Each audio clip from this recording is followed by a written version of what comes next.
They'll be calling you a radical. Back to Fukushima.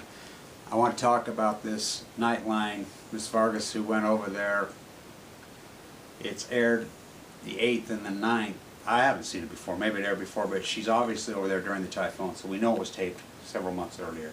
Now let's talk about why we have to do what we're doing, why I'm doing what we're doing, and why you have to stay on tune it. Okay, she goes there, and I'll give it to her. I mean, I thought it was very well done. I thought she had some great lines in there. She's obviously been cropped, but I mean, thank you for doing this. It was, thank you. They got a ship, they go right there, and they go in there, and they pull it up very quickly, because they're being radiated right off edge of TEPCO. She says, we can even hear the construction workers. And it comes out and says 1,000 times the normal background. Of course, then they caveat with normal levels, like they caveat everything. But, okay, so they pull it up very quickly. I want everybody to remember this, right exactly where she was at, exactly where she was at. A year and a half ago, they caught a fish that had 16,000 times the safe limits, right there. Fish swim currents. So this is what we're up against. But where I'm going is our path and what I'm doing. I can't afford a day off. My leukemia, my path, our path. We have been so grotesquely and hardcore betrayed by our government, by our media, by everyone, A to Z. We've been simply betrayed. So the most staunch believers in the system and other people and the powers there be, even the hardcorest believers of the believers, have been compromised in a grotesque way. We don't believe anything. None of us. How can we? How can we? After what we've been burned by in the last 15, 20 years? I mean, Bill Omar Clinton signing away freaking NAFTA, then the 9/11 is 3/11. And I know this is a ridiculous comparison, but okay, 9/11, 3/11, the 6-month calendar opposites. I equate these two incidents, and I want to talk a lot about why I can't take a day off, and the intensity that I'm in, and the cancer, and the leukemia, and my path, and why and how heartbreaking this whole thing is. 3/11, 9/11. Okay, 9/11, I don't even get into the conspiratory nature of the lead-up. Same with 3/11, which I know a lot about it. I mean, I've been a hardcore anti-nuker since birth. I was born a preemie. My father nuked in the Nevada test site. All the elements that I had, I grew up in Utah as a very gifted young man as far as part of my brain, yet another part of my very lacking. I mean, I had this genius part of me, and this other part, I'm sure it was from the nuclearism. I had underdeveloped lungs. I mean, all these things. I have a twin sister. We were both brain, all kinds of problems through my father being at ground zero, lit up like a Christmas tree, you know, and then we're conceived later. I mean, I have all these things. I learned about living in Utah. Okay, as I grew, I learned so much about nuclearism. I learned, I mean, this was ground zero for the anti-nuclear fight. I mean, everybody, anybody was here. Stegner was here. I knew him personally. I was gifted. I was one of his students. You know, Richard Miller. You know, Edward Abbey. I mean, I knew these people personally. You know, I grew up there. I had to compensate for all these things that happened to me, and I didn't understand them. As I got older, I started to understand them. And I ate, like, drank nuclearism, and I understood that these things were nuclearism. And of course, then my father. It's the anniversary of his death today. This incredible man, I mean, this family, that in the prime of his life, I watched him die of leukemia. So, 9/11, 3/11, the betrayal. Oh, curse the spite that I was ever born to set this right. You know, I tell everybody I'm living in the country and western version of Hamlet. I go back to Paul McCartney all the time. Let it be. His mother died tragically so young, and it ate him alive. It ate him up. And finally, he said he had a dream, and she came to him. Let it be, let it be. And she wrote that song in his head. I always wonder about McCartney, if he would let it be after, and if you don't know anything about Linda, his incredible, she was one amazing, brilliant woman. Amazing woman. Her tragic freaking death. I wonder if he would write Let It Be now. But everybody's always said, let it be, and I won't let it be. Oh, curse the spite that I was ever born to set this right. And our bloodlines are from Denmark. And I've been saying that from a boy. I won't let it be. I will never let it be. They murdered my father. But anyway, as I went along, 9/11 versus 3/11, the betrayal. The betrayal. I mean, we have been burned so hardcore by our government. I mean, okay, the byproduct after 9/11. Okay, the planes flew on, blah, blah, blah, these guys. I'm not going to talk to the lead up. We obviously knew that they were funded. Now we know where the funding went right back to HSBC, right to London, you know, too big to jail. But 10 years later, they want to talk. We don't have the affordability to talk about this 10 years later. I've tried to tell this in exact hardcore detail. So, I mean, anybody, the most staunch believers, watches any of the videos, and it's so obvious that somebody made the decision after those planes went in to blow all those buildings. I mean, you watch the video of the implosion of Building 7. I mean, the staunchest of the staunchest. I was at Giuliani, I know, much higher up. They made the decision to blow them, and they blew them, you know, killing their own people, just like they did my father. You know, in the Nevada test, I drafted Marine. I used to tell that, I sued the Justice Department over and over and over. I was a professor, I was a derivative trader on Wall Street. I was very gifted. You know, I had a class career. I ate, drank nuclearism. I was so heartbroken, so pissed about his death. But anyway, as this went along, I was experimenting with the YouTube site. I'm my PhD, blah, blah, blah, blah. I'm a plaster, a hockentraw, a derivative trader, very successful career. Ate, slept, drank nuclearism. I go crazy on this YouTube site the day that Fukushima happens. I go crazy. Anyway, every day I'm telling this exact tale in detail, getting it so right that it's almost freaky. I look back on it. It's unbelievable freaky. So it's going to give you leukemia, it's going to give you leukemia. 7 months later, I got a stomach ache. Here, you know, I'm in an incredible physical condition. I'm a tough guy. I've had a severed tongue, broken back before.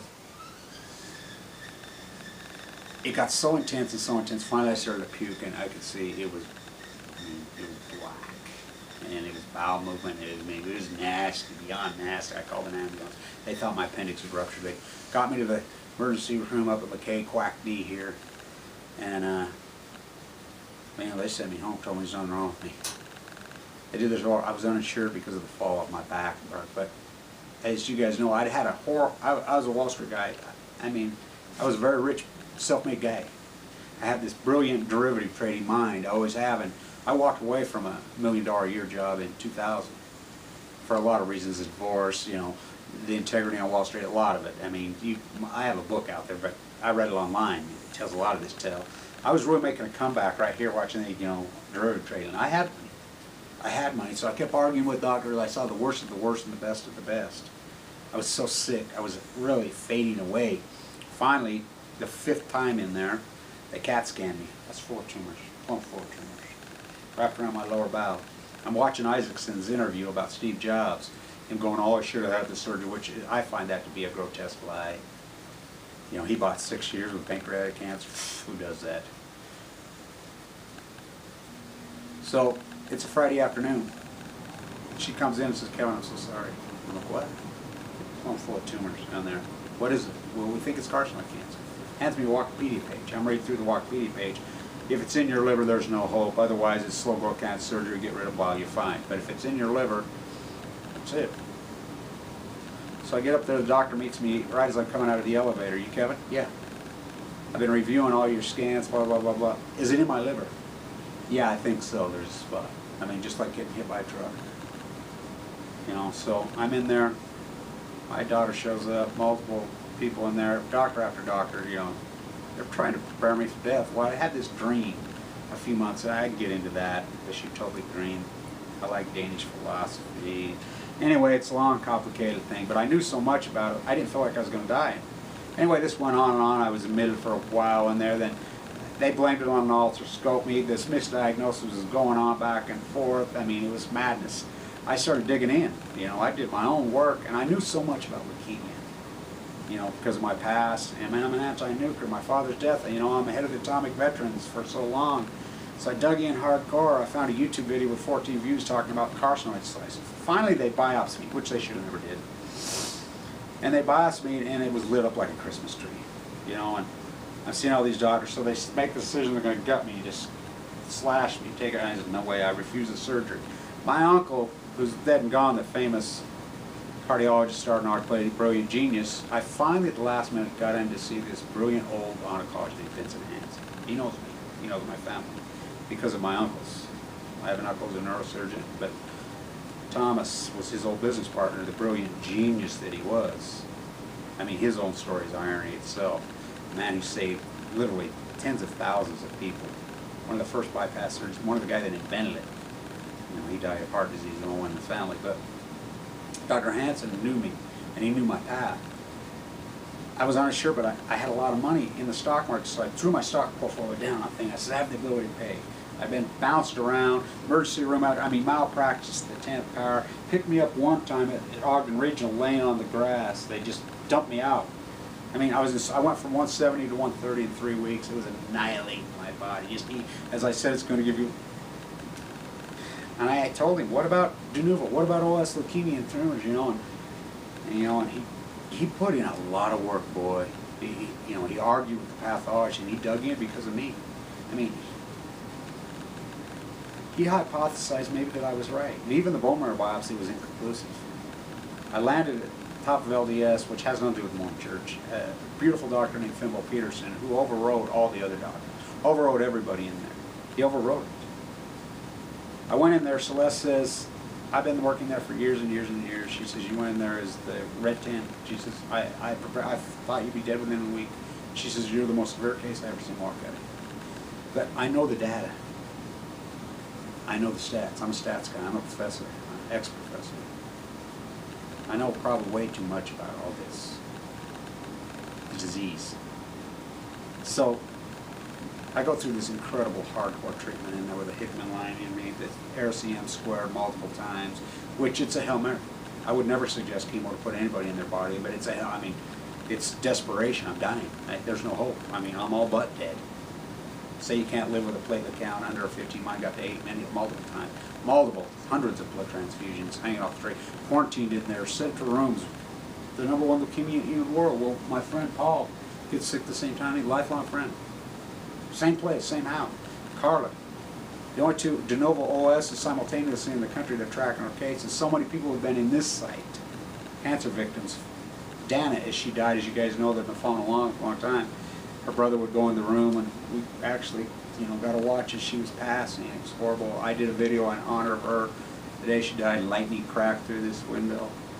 I've been so militant, and I've been able to stay strong through this. I know the stats. Yeah, they got it out of me. I don't know how. It almost destroyed my esophagus. Tore me up in the asshole. Took every dime I had. I had to fork over every penny I had. Every penny. The stress that this has put on my family as far as my, I was single and alone. I'd come off a long time serious relationship, not very long before that. I was in a very vulnerable position. I saw the best and the best and the worst of the worst of the medical industry in this country. That's what we have. We have the betrayal that exists in A to Z in this country. No integrity. Just like this study, they have to go for.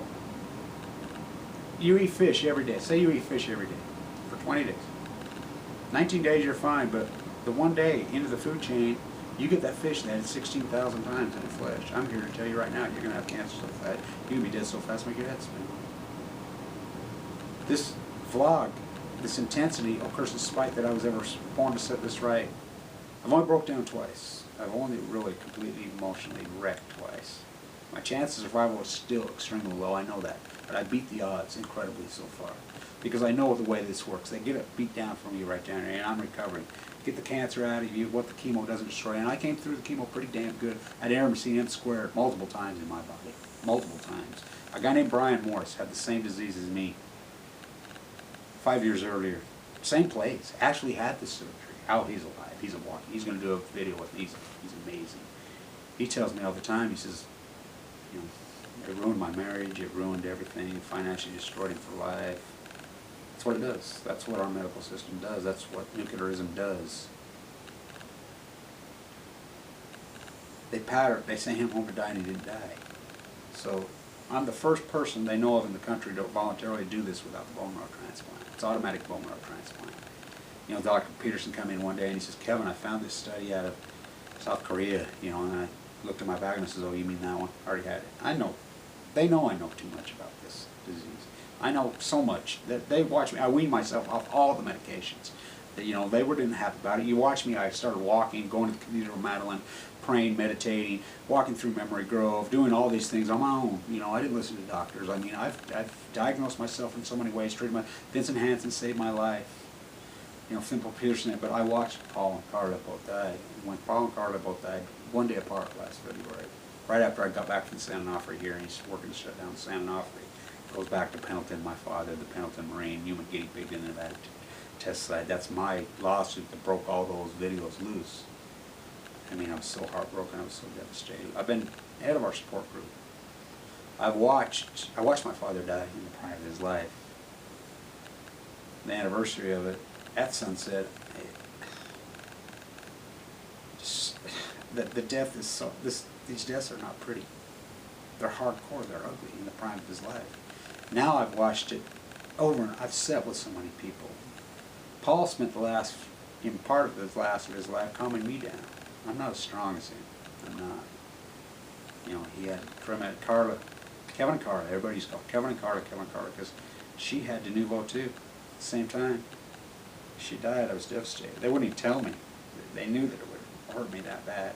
Tracy, so many of these people I've been so intimately close with it, like a little family, and I've watched this over and over and over and over. It's so heartbreaking. This vlog, yeah, has been therapeutic to me, yeah, in a lot of ways, but it's so important, my place and time. I'll curse despite that I was ever born to set this right. I will fight these fuckers till my fucking death. I have two beautiful little grandsons that were born days after Fukushima. My little pair of 11s, I call them. They're a week apart. They're both named after my father. You think I want my daughters or my freaking grandsons to go through what I'm going through? To go through what my father went through? Fuck no, I don't. I hate these fuckers. These nuclear cartel lying scum. And we've been so hardcore betrayed.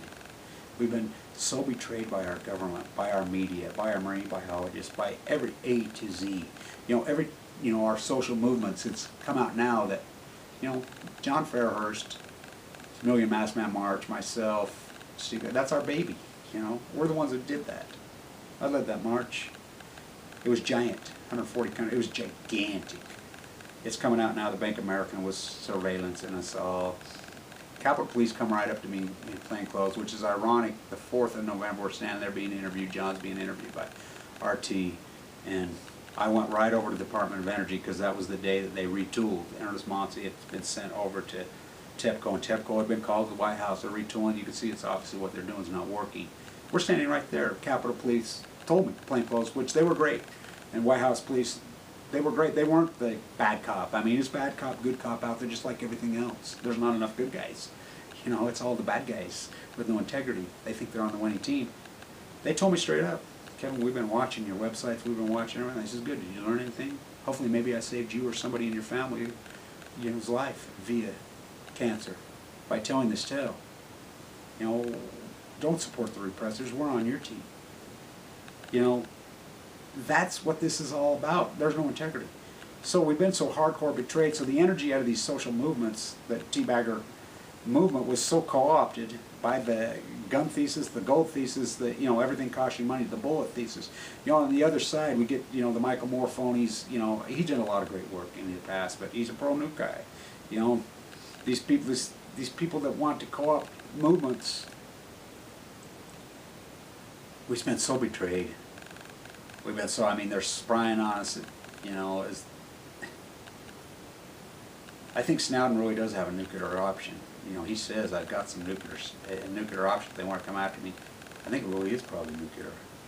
So we've been so betrayed, it's obvious to even the most uncynical mind, the most true believer mind, to watch video content after post 9/11, to see Building 7 implode, to see the whole robbing of the Treasury, the whole Bin Laden freaking dog and pony show, the whole murder of Pat Tillman.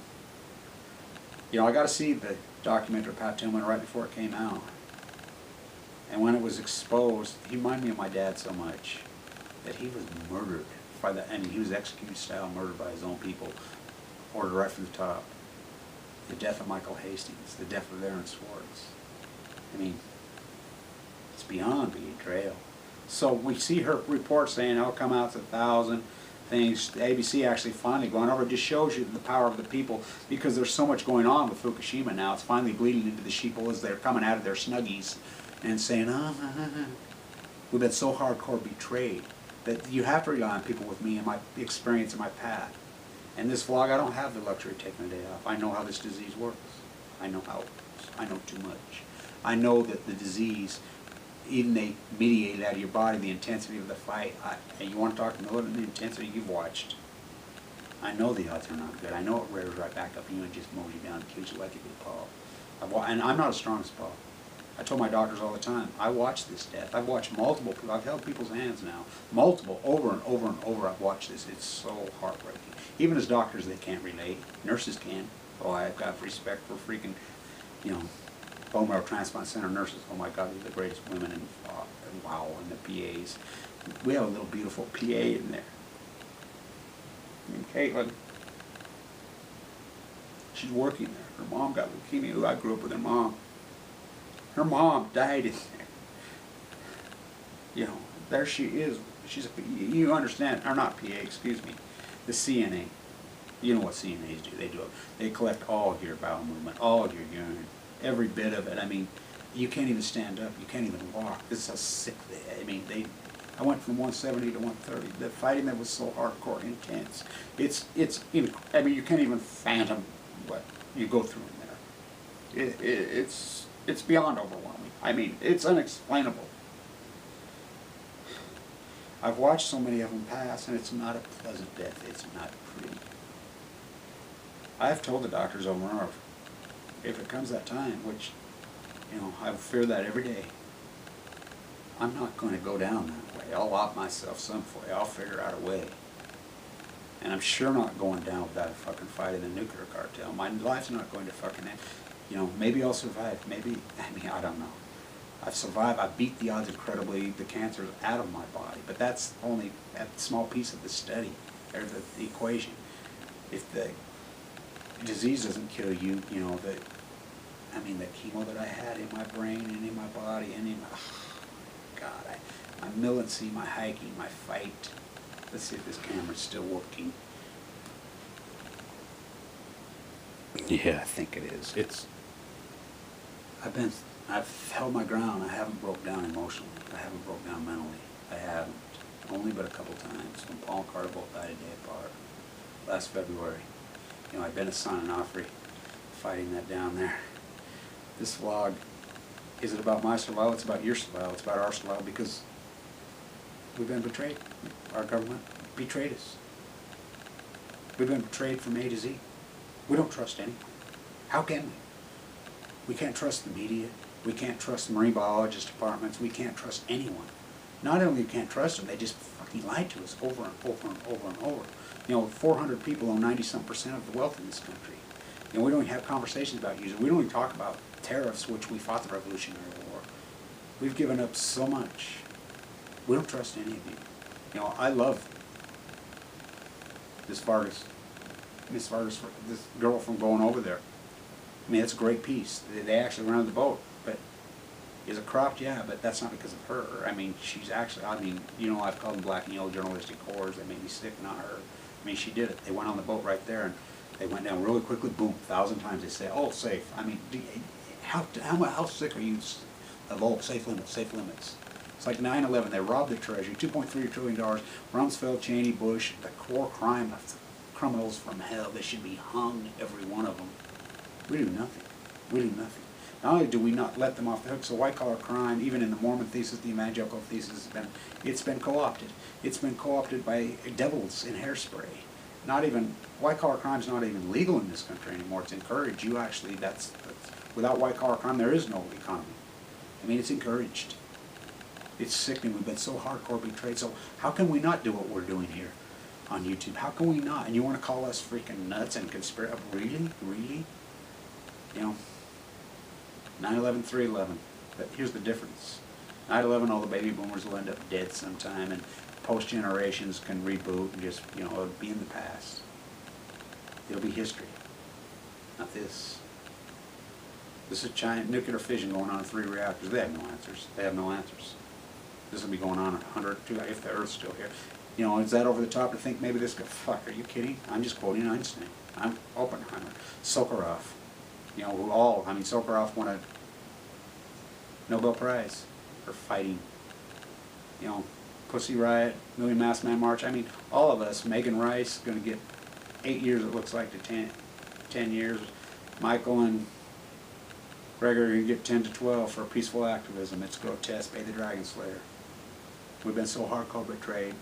So that's what I do, I don't have the affordability to take a day off. I know the odds are not good in this disease. You know, people can say whatever they want. I know what I have. I know. I know the aggressive nature of those that were in me. I know. I know the survival rate is nearly 0. I don't want to die. I don't want my children to go through this. I don't want my grandchildren. I want to survive, and this is my place and time. For me to turn my back on this, I'd have, well, curse the spite that I was ever born to set this right, and I will never forgive these motherfuckers, ever. Never. Fuck them. It's a fucking war. These lying, evil, fucking murdering bastards. You know, it's betrayal. You know, if you want to support the repressive, whatever. But I'm going to fight this to the day I fucking die. You know, with or without you. You know, like I said at the beginning, you don't know, we don't know, but we know that the ocean's being contaminated, and we know nobody's telling us the truth, and we've been burned so hardcore in the past. We've been so hardcore betrayed. How can we not do what we're doing? Stay tuned.